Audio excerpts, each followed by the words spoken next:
is it working? Hi, it's Angie from Rumor Blooms, a flower farm here in South Central Iowa. Today I'm doing some kind of random things out here in the potting shed, and I thought I would just kind of take you along for the ride. So the first thing is I got an order of seeds today, and so I thought I would show you what I got. So first off, I got 3 different kinds of nasturtiums. These are not cut flowers. I put these in my vegetable garden, kind of interplanted with the vegetables. They attract beneficial insects and they just add some beautiful color to the garden. So we have Caribbean cocktail, we have Vesuvius, and we have orchid flame. And orchids are a favorite flower of Chris's, so I got that one in honor of him. I have something to show you. Oh, where'd I put it now?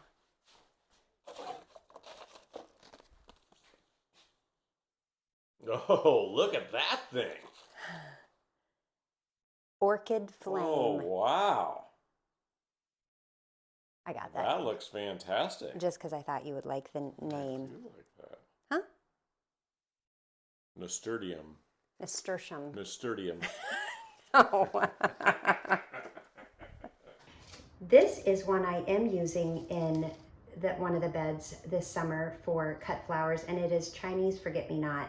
I've seen other flower farmers use this, and I just love kind of the dainty blue flower and the color it brings to bouquets. So Chinese forget-me-not is a new one for me this year. Next is bunny tails. I have heard and seen good things about this in bouquets. I'm not ready to dedicate a full bed to it yet, so I think it's going to be kind of a trial run for me in a personal landscaping area to see how I like it for adding to bouquets. 2 kinds of sweet peas. I have never grown sweet peas before. I've heard they smell absolutely amazing, and so I'm giving these a shot. They're going to go on a trellis in my vegetable garden this year. So we have sweet pea Old Spice and sweet pea Blue Shift. And the last 2 are sea holly blue glitter. Also, the scientific name is Orangium. I was really excited about this until I kind of read the germination instructions, and now I'm intimidated. Our flower farm, we have 24 raised beds that are 4 foot by 10 foot. And most of them I have assigned already for 2025, what's going in them. A couple of them I'm not sure. For example, I have 3 beds dedicated to Lisianthus, but I'm not sure I'm gonna have enough Lisianthus to fill 3 beds. So that may leave a bed open, and then I have another one that's questionable. So I had considered putting this Orangium in one of the potentially open beds, but I may not because now I'm intimidated by the germination instructions. And then this is something for my own personal landscaping bed, butterfly pea flower. I've heard about this, I've read about this, but never tried it. And so I'm gonna give it a shot this year. Another thing I'm giving a shot to today is I have these dahlias that I grew in grow bags last year on my deck. They did not do very well in these grow bags, and I'm not certain the reason why. I'm not a dahlia expert. This was really my first year growing them, so I don't even have any theories of why they didn't do very well. But I just had them in the soil in our garage all winter, and I wasn't sure how they were going to store.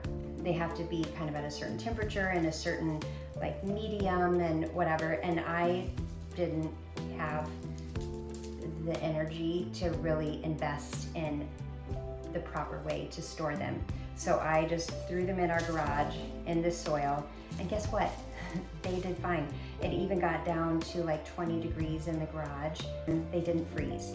So what I'm gonna do today is divide these clumps, look for eyes, no idea honestly what I'm looking for. I have no experience with dividing tubers or anything, but I'm going to do my best looking for eyes, and then I'm going to pot them up into little square pots like this and see if I can get them to sprout.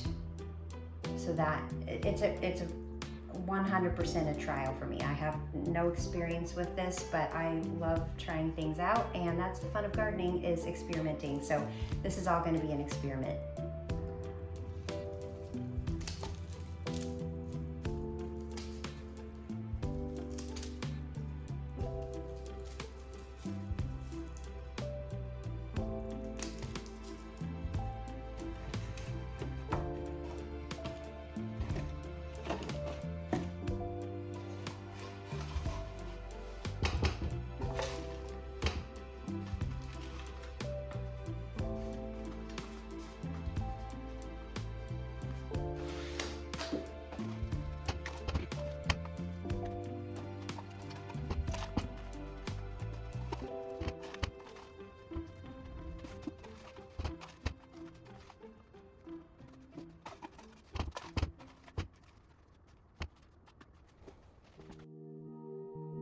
I also thought I would give you just a little tour of the seed racks behind me and show you what's growing out here so far. The top 2 racks are Lisianthus that I started on New Year's Day.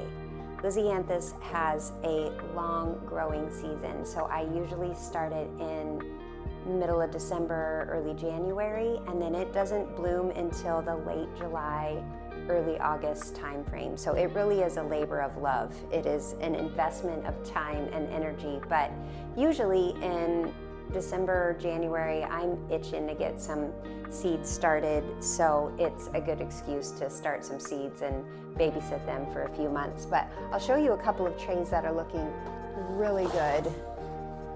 So this is a white mix tray. So in here I know I have Voyage Champagne, Arena Gold, and First Love. I believe I had kind of a mix of seeds left, so this tray is looking really good. They're really small yet, they just grow so slow. But this is actually as big as mine got the whole season last year. Last year, I believe I had a soil issue. The soil was affecting the growth, at least that's my theory.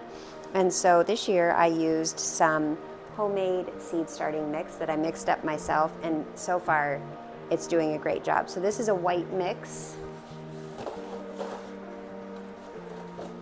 This is a tray of Arena Red, and oh, I see a Rogue. I don't know what that is, but that is not a Lisianthus. Arena Red is a really beautiful kind of burgundy color that I tried for the first time last year. It was gorgeous. So this tray is looking amazing. And then, yeah, all these trays, a couple of these didn't have germination that was quite, this one especially, and I'm really sad about this. This is Rosita Green, which was my absolute favorite last year. This did not have very good germination, and I'm not sure why. And I can see that some of these need to be watered, so that'll be my next step. There are several trays that I started on Valentine's Day, Friday the 14th, this being one of them. This is a tray of Rudbeckia Irish Spring, and you can you see all the little seedlings in there? They are looking really good. I'm happy with how that tray has germinated. This tray is Rudbeckia Goldilocks, and I'm not sure if you can see, but there definitely isn't as good of germination in this yet. I'm doing a soil test. So the last tray of Rudbeckia I showed you used my homemade seed starting mix that I mixed up. This just used the seed from the regular big box store, something you could find everywhere. And so I don't know if the lack of germination on some of these is because of the soil or the seed. to be determined. And also I started 3 trays of snapdragons, and they are doing really good. So this tray is Snapdragon Potomac Royal, and I would say over 50% of the cells have germinated, and they look really good so far. The next tray is Potomac Lavender and Potomac Orange. Probably a little bit more have germinated in this tray. This is a tray of the homemade seed mix. The other was a tray of just regular old potting soil. So again, we'll see how they do. And this one probably needs to be watered. This is Costa Deep Rose and Costa Light Rose, and almost every cell has germinated in this tray. I'm going to set it over here since it needs to be watered. This is a tray of Sweet Williams, and it has pretty good germination. I would say probably over 50%, and some of them have a couple of plants per cell. So Sweet William is doing pretty good. And I also know I have down there a tray of Feverfew, which so far nothing's going on down there. Things that germinate slow test my patience.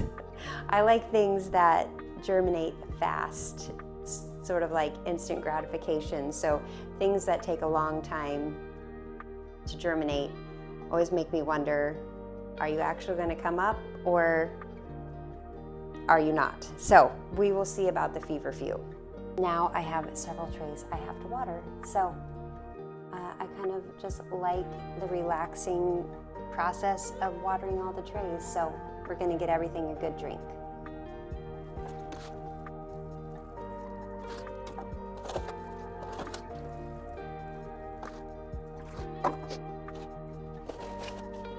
Running water is not on the immediate to-do list for out here. I am kind of playing around with how much water do I need, especially once I get multiple seed racks going out here. So right now I just carry buckets from one of our other buildings into here. I use this watering can, and then the drain boards on this sink function wonderfully, just as they're supposed to. So they drip into the sink after I water, and then I have a water collection bucket underneath here to catch the water that drains through the sink, and then I just end up recycling that. So it really is working out very, very well.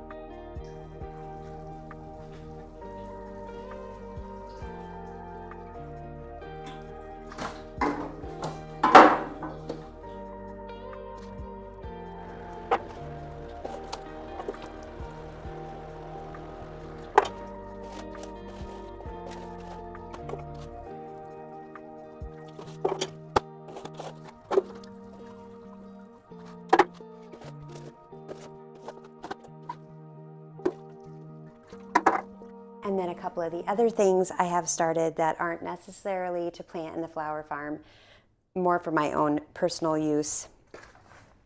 If you can see in here, nothing in this upper section is coming up so far. Those are a couple of perennials, some Baptisia and some butterfly weed. I don't know if it's actually a perennial. I think that's an annual. But I did cold stratify those a little bit. So I put them in a container, put them in the cold. I just set them out in the barn for a week or two, and then brought them in and put them under light. So far, no action is happening after a couple of weeks, but I will again try to exercise patience. And then I have some eucalyptus here that I started in egg cartons, and I need to pot these up. I have some in a large pot over there, and then these I just need to put in like individual pots to kind of grow out. And then I have some things for my own personal vegetable garden. Actually, I'm going to leave this out because I need to water these. I have some things for my own personal vegetable garden going too. So we just have kind of a variety of things going out here.